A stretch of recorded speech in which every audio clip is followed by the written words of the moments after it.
Assalamualaikum warahmatullahi wabarakatuh. Waalaikumsalam warahmatullahi wabarakatuh. Al-Fatihah ila hadratin Nabi Muhammadinil Mustafa Rasulillah sallallahu alaihi wasallam wa li jami' arwahi walidina wa masyaikhina wa muallimina wa asatizina, khususan li muallifi hadzal kitab al-Imam Yahya bin Syaraf An-Nawawi, wa khususan li muassisi hadzal masjidi wal majlisi, annallaha yaghfiru lahum wa yarhamuhum wa yu'li darajatihim fil jannah wa yanfa'una bi asrarihim wa anwarihim wa ulumihim wa nafahatihim fid din wad dunya wal akhirah, wa annallahal karim yaftahu alaina futuhal arifin wa yufaqihuna fid din wa yarzuquna kamalal ikhlas wal yakin. Wa ila hadratin nabi syai'ul lana wa lahum al-Fatihah. A'udzu billahi minasyaitonir rajim. Bismillahirrahmanirrahim. Alhamdulillahi rabbil alamin arrahmanir rahim maliki yaumiddin.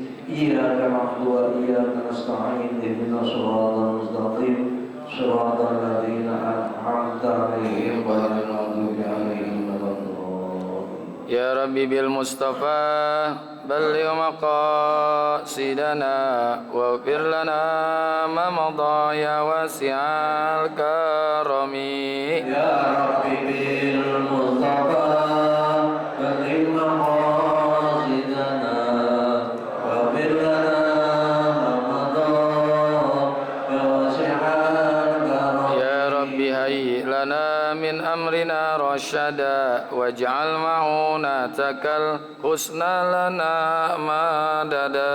Ya Rabbi bil Mustafa balligh maqasidana waghfir lana ma madha ya wasi'al karami. Wa la takilna ila tadbiri anfusina fannafsu ta'jizu an islahi ma fasada.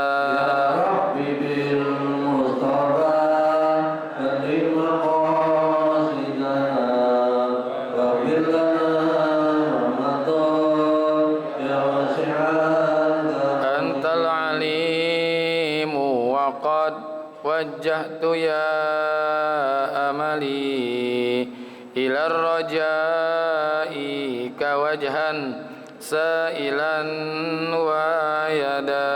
Ya Rabbi bil Mustafa balligh maqasidana waghfir lana ma madha ya wasi'al karami. Walir rajai thawabun anta ta'lamuhu faj'al sawabi dawa masitri li abada. Ya Rabbi bil Mustafa balligh maqasidana waghfir lana ma madha ya wasi'al karami. Allahumma Salli wa sallim wa barik alaihi. Bismillahirrahmanirrahim. Alhamdulillahi rabbil alamin. Wassalatu wassalamu ala sayyidina Muhammadin Sallallahu alaihi wasallam. sayyidil muwajjalin imamul anbiya'i wal muttaqin wa ala alihi wa sahbihi ajma'in, amma ba'du. Ma'asyiral muslimin wal muslimat, hadirin bapak-bapak, ibu-ibu jamaah yang semoga kita semua dirahmati Allah Subhanahu wa taala. Wabil khusus kepada sahibul fadilah guru kita Bapak Ki Haji Dr. Andes Muhammad Ja'far, guru kita Bapak Ki Haji Farah Purkan, Ki Haji Abdul Hamid Mustafa Al-Hafiz, dan segenap pengurus Majelis Taklim Ukhuwah Islamiyah dan pengurus Masjid Jami Baitul Amin yang semoga semua dirahmati Allah Subhanahu wa taala. Alhamdulillah pagi hari ini kita kembali hadir di majlis yang penuh keberkahan untuk kita talabul ilmi. Semoga hadirnya kita mendapatkan ilmu yang manfaat, ridho dan inayat, sehat afiat dalam ibadat. Allah berikan selamat untuk kita baik dunia maupun akhirat, amin ya rabbal alamin. Wa bisanadil muttasili ilal imami muhaddisi rahimahullah wa adaman naf'a bihi wa bi barakati ulumihi wa bikum fid daraini amin. Qala radhiyallahu ankum. Wa an wa bisata ibni Ma'badin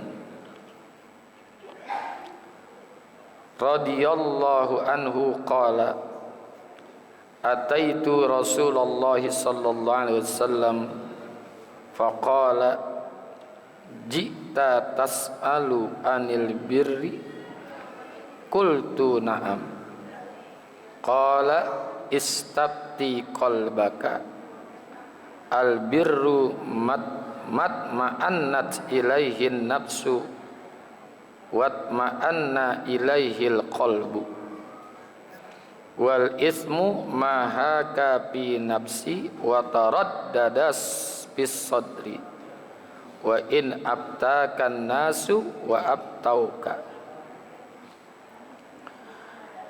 Wa an Wabisah bin Ma'badin, dan dari Sayyidina Wabisah bin Ma'bad radhiyallahu an. Qala, ia berkata, ataitu Rasulullah sallallahu alaihi wasallam. Aku mendatangi, aku datang kepada Rasulullah sallallahu alaihi wasallam. Faqala jitu tas'alu anil birri. Jita tas'alu anil birri. Beliau Rasulullah itu bersabda, kamu datang untuk bertanya tentang kebajikan. Terus mesti tambahin sedikit lagi tuh, wal ismi, dan juga dosa gitu. Apakah kamu datang ke sini untuk bertanya tentang kebajikan dan juga dosa? Tambahin wal ismi. Qultu, maka aku jawab, kata Sayyidina Wabisah, na'am, ya. Qala istabti qalbaka, mintalah fatwa kepada hatimu, atau bertanyalah kepada hatimu. Rasulullah sambil mengumpulkan 2-3 jarinya gini, istabti qalbak, gini sambil begini. Dalam riwayat sambil mengumpulkan 3 jarinya, kemudian diletakkan pada dadanya. Istabti qalbak, bertanyalah kepada hatimu. Jadi begini nih. Karena memang jiwa manusia itu kan ada 2 potensi.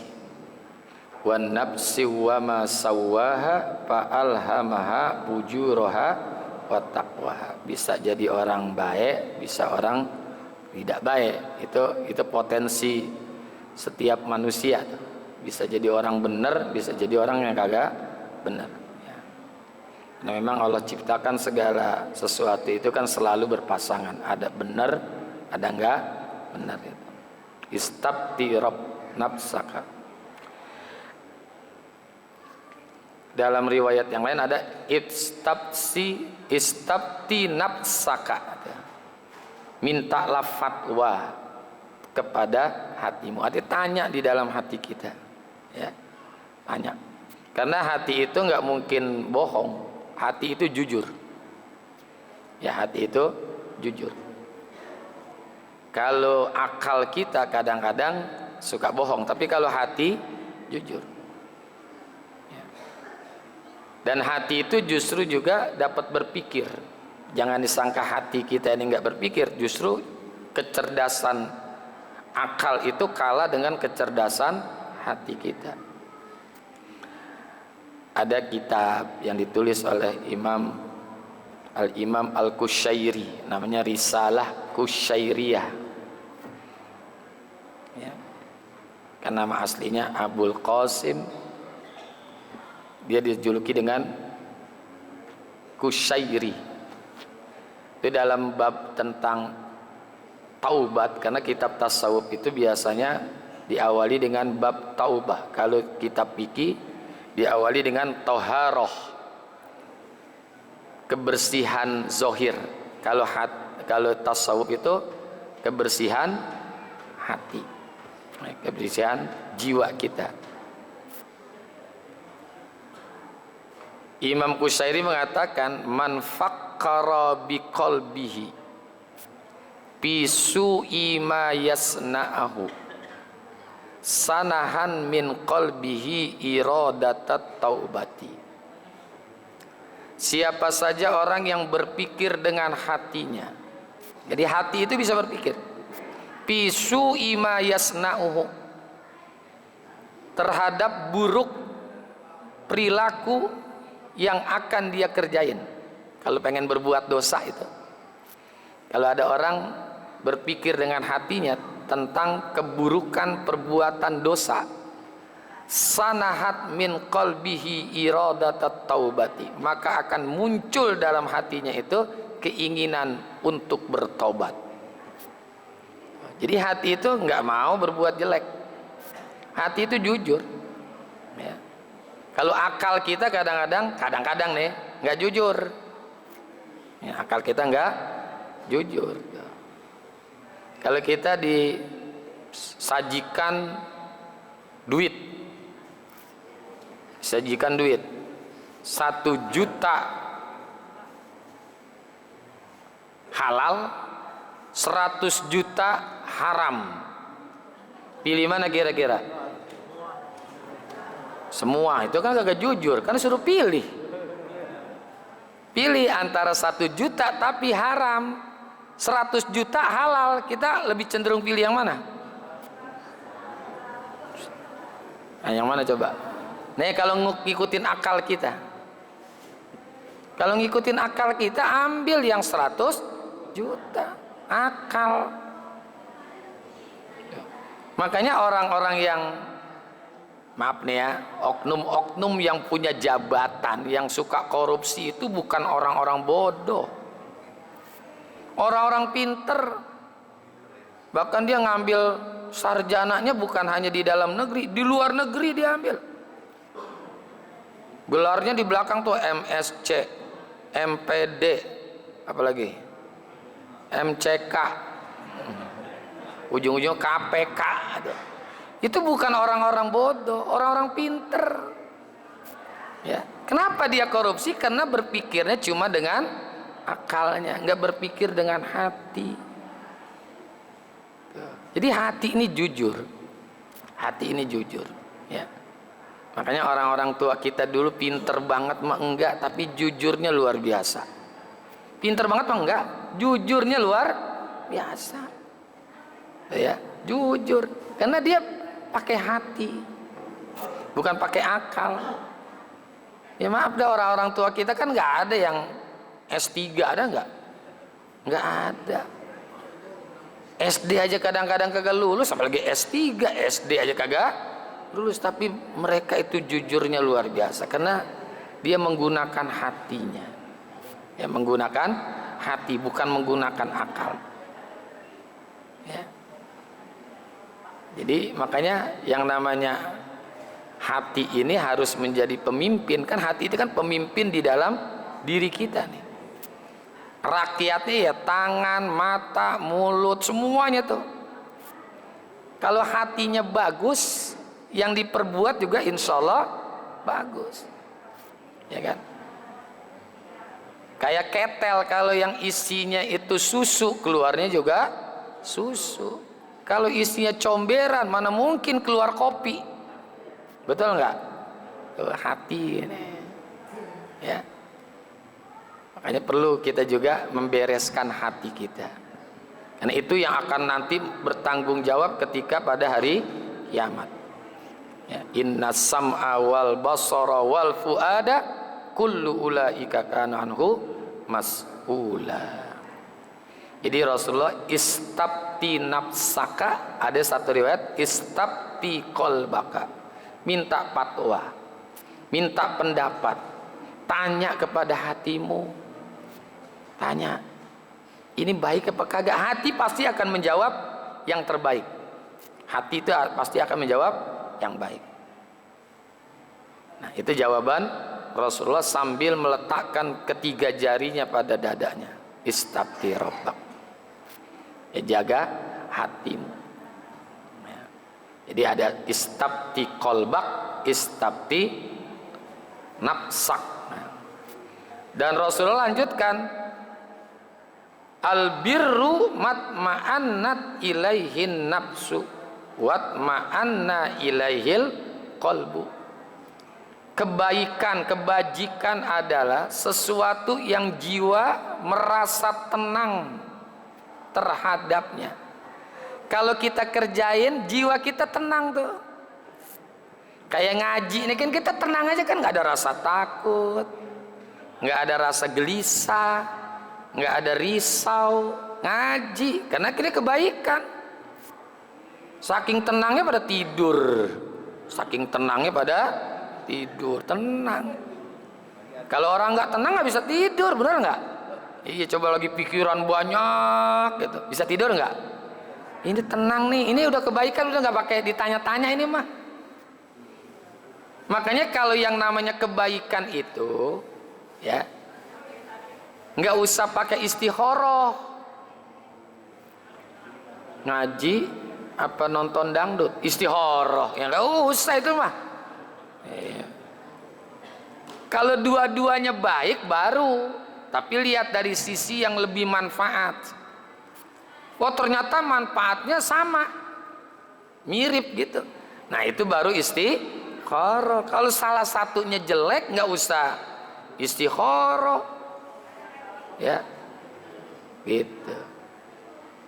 Jadi yang namanya kebaikan itu, yang namanya albir matma'annat ilaihin nafsu, yang membuat merasa tenang jiwa kita nih.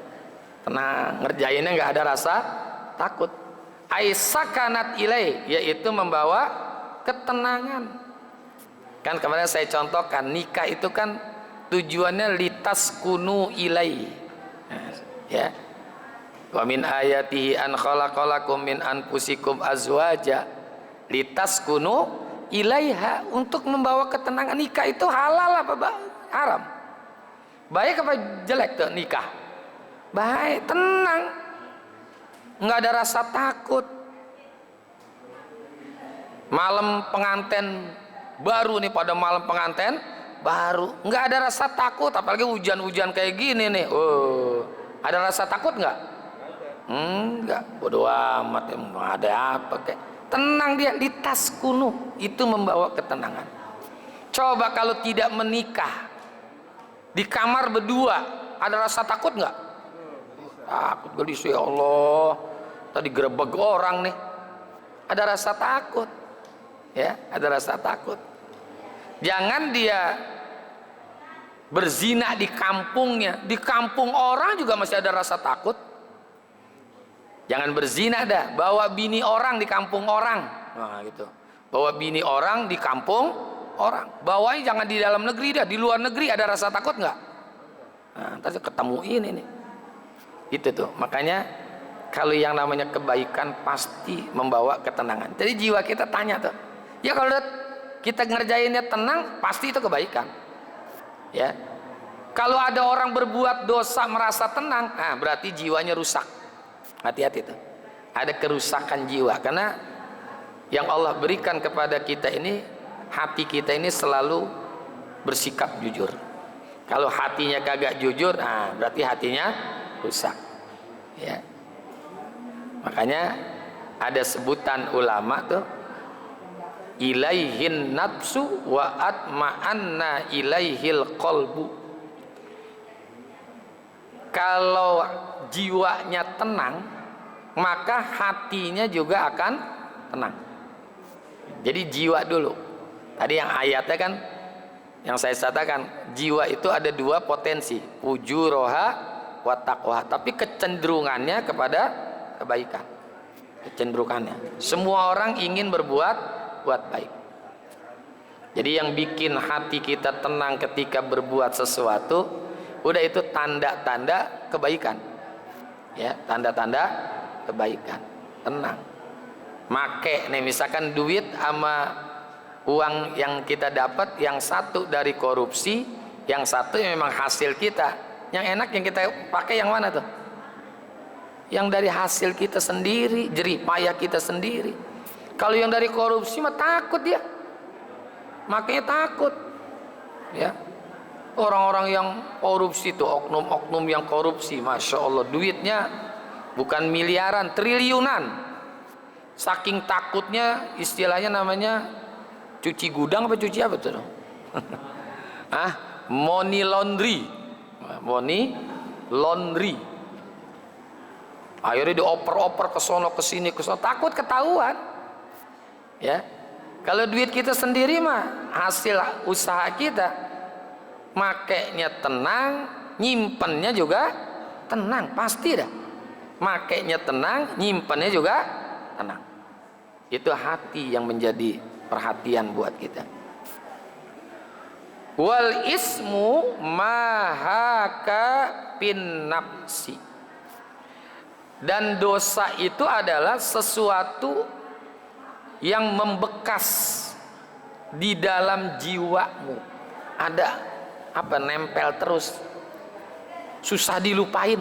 Kalau dosa itu susah dilupain. Betul ya Bu ya? Betul nggak? Dosa. Ini saya kasih contoh, mohon maaf nih ibu-ibu. Kalau kebaikan suami kadang-kadang dilupain. Tapi kejelekan suami 20 tahun masih ingat. Benar nggak? Iya. Begitu tuh. Jadi membekas.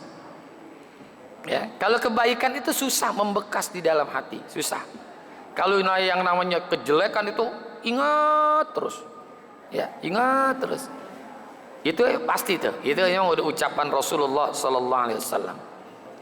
Ya, ucapan Rasulullah, sabda Rasul, utusan Rasul, utusan Allah. Ini pasti tuh. Jadi membekas di dalam hati, mahaka fi nafsi, yang membekas atau yang menggelisahkan jiwa. Ya, menggelisahkan jiwa, gelisah aja bawaannya, takut ini takut. Ya, kalau dosa itu tandanya gitu dah. Ada rasa takut. Ya, ada rasa takut. Nggak usah gede-gede nih. Ya, nggak usah besar-besar contohnya. Misalnya, ini pada dapat berkat satu-satu ya. Satu-satu dapat berkat, udah dapat satu udah. Ternyata ada orang ngambil satu berkat. Itu bawa yang satu diumpetin apa enggak? Diumpetin enggak? Disembunyikan sama dia. Tapi kalau yang emang kita diberikan begini, nentengnya enak. Coba kalau yang boleh ngambil, nyolong, nentengnya enggak pakai di luar, dimasukin ke dalam tas, takut ketahuan sama orang. Ya, itu enggak usah contoh gede-gede dah.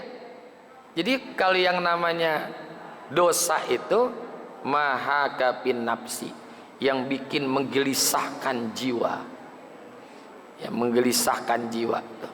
Bikin gak tenang atau membekas di dalam hatinya. Wa taraddada fis sadri, dan membuat bimbang di dalam dada. Bimbang, kerjain gak ya, kerjain gak ya, kerjain gak ya, kerjain gak ya. Itu masih gitu tuh. Kalau dosa itu begitu, kerjain gak ya, kerjain gak ya. Tapi kalau kebaikan mantap.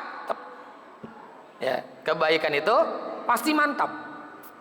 Kalau kebaikan itu mantap nih, mafhum mukhalafahnya begitu, ya. Jadi menggelisahkan dan menyebabkan keraguan, kerjain nggak ya, kerjain nggak ya, itu begitu tuh. Ya.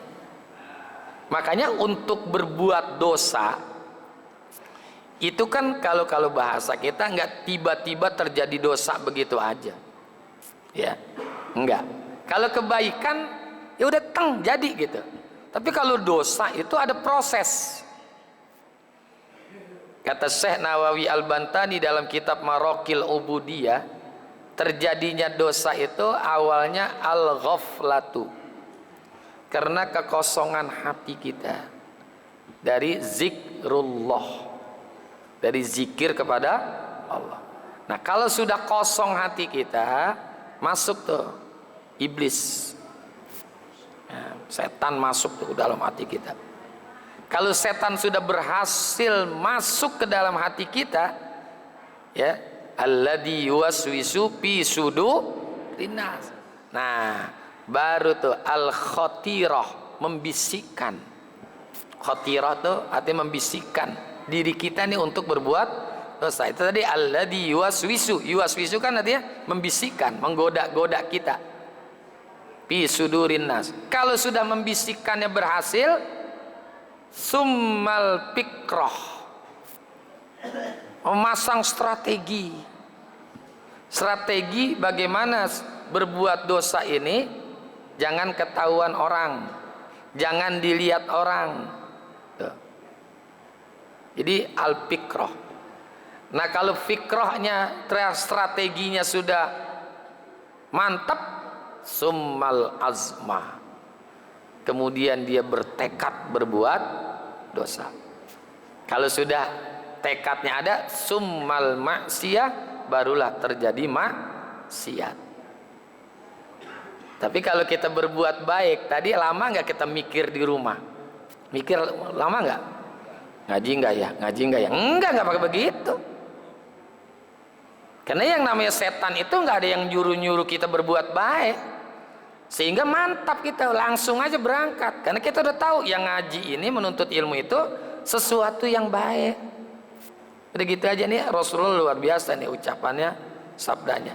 Jadi yang namanya dosa itu yang bikin gelisah di dalam hati, wa taraddada fis sadri, dan ada keraguan-raguan di dalam hati. Dada di sini mananya lah hati. Tuh, ya. Dalam hati, taraddada, ya taraddadu, ada keraguan-raguan di dalam hatinya.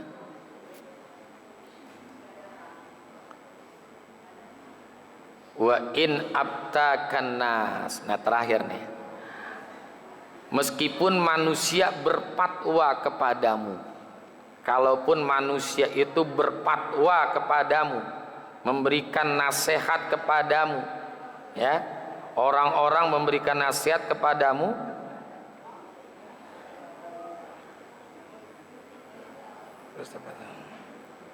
wa abtauka, dan dia membenarkan dirimu, wa abtauka, dan dia membenarkan dirimu. Jadi wa in abtaka nasu, meskipun manusia berfatwa kepadamu, artinya nyuruh kita, ya, nyuruh kita berbuat baik atau berbuat buruk deh. Manusia berfatwa, tetap kita akan lebih mengedepankan hati kita. Orang kalau udah berbuat dosa itu dibilangin jangan, tetap dia mah nekat. Udahlah, kan dinasihatin susah kan. Orang kalau udah berbuat dosa, ingin berbuat dosa, dinasihatin susah, ya, dinasihatin susah. Tapi kalau kebaikan diajaknya susah, gitu. Diajaknya susah. Karena yang bantuin aja udah banyak banget. Minal jinnati wan nas. Minal jinnati wan nas. Jadi walaupun orang-orang memberikan fatwa kepadamu dan mereka membenarkanmu, itu tetap namanya dosa. Ya, itu tetap namanya dosa. Jadi dosa itu luar biasa ini, ya. Makanya alhamdulillah kalau kita ini umat Rasulullah sallallahu alaihi wasallam, di saat berbuat baik Allah kasih ganjaran yang lebih daripada apa yang kita kerjain. Ya, kayak kita baca Yasin sekali aja itu sama juga kita mengkhatamkan Quran 10 kali. Untung nggak tuh? Untung banget. Karena kata Rasul, likulli syai'in qalban wa qalbul Qur'ani Yasin. Setiap sesuatu itu punya jantung, dan jantungnya Quran adalah Yasin. Wa man qara'a Yasin katabahullahu lahu biqiraatiha qiraata asyra marratin. Siapa orang yang membaca 1 kali surah Yasin, itu diberikan pahala oleh Allah seperti orang yang mengkhatamkan Quran 10. Kan lebih dari apa yang kita kerjain. Kalau dosa, ya satu aja udah. 1 dosa ya 1 dosa. Tapi hati-hati, ada dosa yang mengikuti dosa. Itu ada lagi, nanti panjang tuh bahasannya. Ya. Jadi kalau kita berbuat dosa, dosanya ya 1. Man jaa bil hasanati falahu asyru amsalihha wa man jaa bis sayyiati fala yujza illa mislaha. Enggak dilebih-lebihin oleh Allah kalau dosa, dosanya 1 aja. Dan untungnya lagi kalau ada orang niat berbuat dosa. Nah, ada beberapa cara. Kalau dia tinggalkan dosa yang sudah dia niatkan, yang sudah dia rencanakan, dia tinggalkan tuh. Tapi ninggalinnya karena takut kepada Allah, itu bukan dapat dosa, justru dapat 1 pahala. Ya. Tapi kalau dia tidak melakukannya karena lupa, karena rencananya udah terlalu lama, 1 bulan, sampai dia lupa berbuat dosa, nah ini pahala nggak dapat, dosa juga nggak dapat. Yang ketiga, kalau dia meninggalkan dosanya karena takut kepada selain Allah, maka tetap ditulis 1 dosa. Ya, terkelihatan orang nih, udah nggak jadi dah.